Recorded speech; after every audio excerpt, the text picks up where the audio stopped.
So hello guys, maayong gabi natong tanan. So karon naa na pud koy usa ka application nga akong i-share sa inyo ha. Nga kini nga application kay maka-excited. So sa dili pa di ay naku sugdan ang ako ang application nga i-share sa inyo ha karon. Mao di ni siya ang ako ang channel Aris 1 TV. Kung imong nagustuhan ang ako ang video karon gitudlo sa inyo ha, palihog ko og subscribe sa ako ang channel ug pinduta pod ang notification bell para ma-update mo nako sa akong mga musunod nga mga video nga i-upload. So karon aduna tay panag-istoryahan bahin sa, for example, mayroong mag-text sa husband mo ay marireceive mo rin sa cellphone mo. So halimbawa, ito ang cellphone mo at ito ang cellphone ng partner mo. So pananglitan ha, kani mao ni ato ang cellphone, kani mao ni cellphone sa atong partner. So kini nga application mga bay, usa ni siya ka very exciting nga application kay bisan kinsa nga mo-text sa imuhang partner, imong madawat anytime. For example, karon nga oras na ay nag-text sa imuhang partner or bana. So karon sang oras ha, mga seconds lang madawat sad nimo dinhi sa imuhang cellphone. So kini nga application kailangan doon mo ito i-install sa cellphone ng husband mo. Ito, dito natin i-install kasi ito yung cellphone ng partner mo. For example, ito yung cellphone ng partner ko. So, dito ko i-install yung application. So, ngayon guys, nag-Tagalog at Bisaya ako kasi may nagme-message sa akin na hindi daw siya masyadong makaintindi ng Bisaya. So, trying hard ako na mag-Tagalog. So, Tagalog at Bisaya na lang ako. So, dito tayo sa cellphone ng partner natin. Punta tayo sa Play Store. At pagkatapos, babalik na lang ako. I-uninstall ko muna para masundan nyo ako. So, dito, install. So, kailangan din na itong application na ito, kailangan ma-hide nyo ito sa cellphone ng partner mo kasi ito ay parang spy natin sa kanyang mga text. So, pagkatapos, open lang tayo. So, ayan. Okay lang din natin. So, agree lang natin. So, allow lang. Allow lang. So, dito, merong, ayan, target phone number.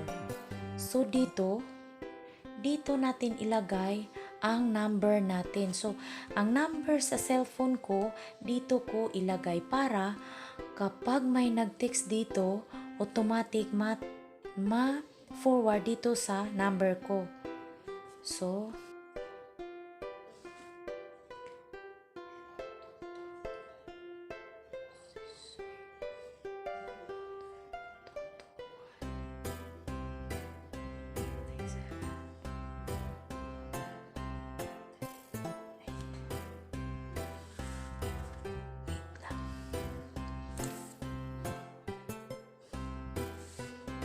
nakalimutan ko yung number ko.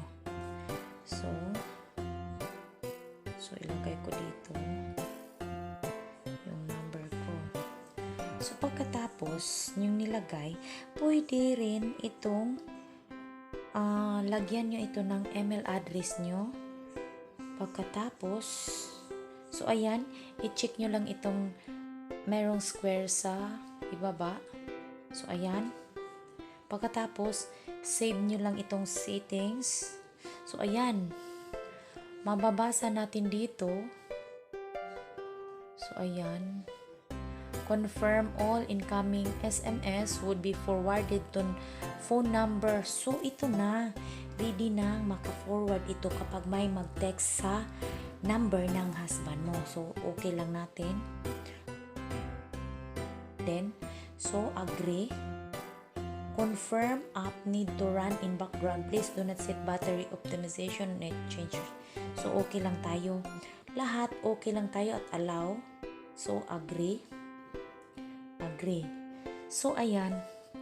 Ngayon, i-try natin halimbawa na may mag-text sa husband natin o partner natin. Kung ma-forward ba dito sa cellphone ko. So ngayon, mayroon siyang test SMS forwarder na receive ko. Ayan. Na-receive ko yung test forwarder niya. So ayan. This is forwarded currently, daytime. So today, so try natin na merong magte-text sa kanya. Ito yung cellphone ng partner ko. So, ayan. Try lang natin. Halimbawa, may magte-text sa kanyang cellphone na kabit niya or kahit anong mga text messages dito sa cellphone, ma-receive natin lahat. Halimbawa, may nag-text sa kanya na babae or kanyang kabit. So, ayan na. Ayan, may nag-text sa kanya. Okay. Look at that. So amazing. O tingnan nyo. Another text messages na naman. Try lang din natin ng marami. So yung barkada niya nagte-text din sa kanya. So ayan. Meron na namang natanggap sa cellphone niya. Tingnan natin. Ayan. Tingnan natin dito sa cellphone ko. Diba? Meron. So tingnan natin. Kung natanggap pa natin ang text messages. I-prove ko sa inyo na lahat ng nagme-message sa kanya simula nung in-install ko sa cellphone niya itong apps na ito ay ayan, na-receive ko na lahat. Ayan. Tingnan nyo. Nakatatlong message ako dito. From itong number na ito,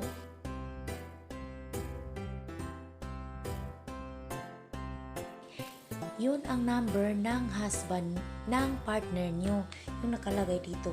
Ayan, lahat ng mga messages na nakatext sa kanya ay na-receive ko.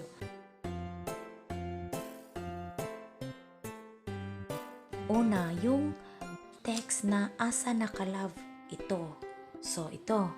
Pangalawa, hi babe, kain tayo sa labas. Ayan.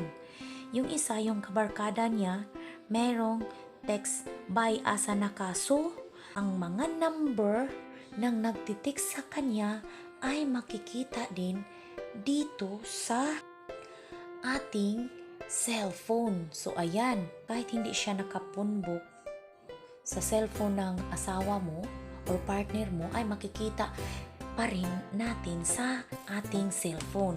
So, nga bay, automatic yan na mafo-forward sa atin kapag merong load ang husband mo. Kita nyo naman na yung mga tinetext ko ay na-receive na dito sa aking cellphone. So, yun lang mga guys. I hope nakatulong ako sa inyo ngayon.